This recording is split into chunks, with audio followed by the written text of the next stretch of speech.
World Relief many years ago started receiving many calls from different Christian leaders and especially pastors across the country.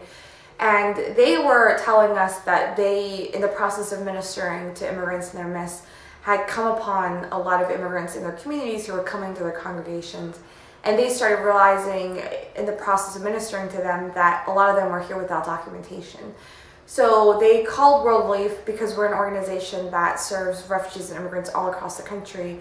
really asking what can we do as pastors to really minister to these people that will address some of these legal questions that immigrants are coming up against. And oftentimes we had to tell them that there's not much that you could do because unless the laws change to really help these immigrants in the fullness of what they needed. So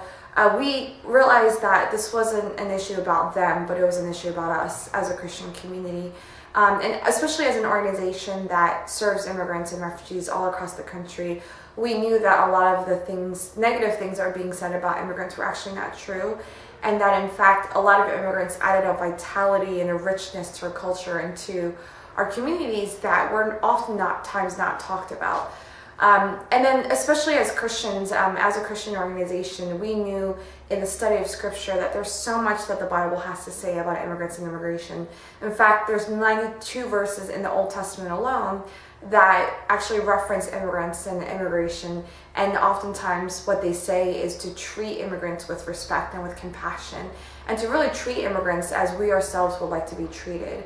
So based on a fundamental belief in the Bible, as well as an understanding of the realities of immigration in the United States, as well as the fact that a broken immigration system really affects the Christian community, those are all the reasons why we decided to engage on immigration. And over the years, we've been using our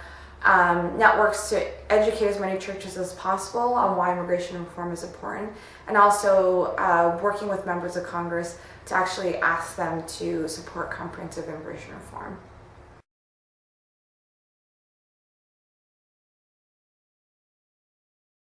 So the Christian community, and specifically the evangelical community, oftentimes we view immigration as a moral issue. There's no denying the fact that immigrants are made in the image of God, and that all of them need to be treated with a certain level of dignity and respect. But I think when it comes to the issue of immigration in the U.S., not only is it a moral issue, but it's an economic issue, and it's an issue about national security. And we know that immigrants oftentimes are huge economic boons to our country, that they offer and work in jobs where they're highly skilled, or even if they're lower skilled and working in our farms, that they are fundamentally tied to a robust economy. And I think especially with law enforcement as well, that unless we have immigrants who are here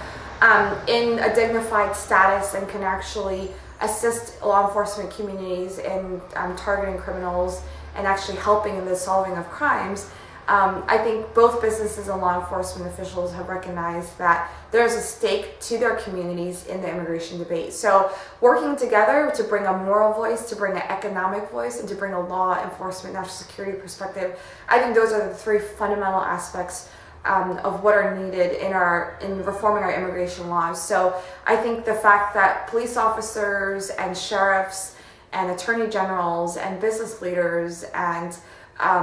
others, entrepreneurs, have actually spoken out on the need for immigration reform, in addition to Christian and faith leaders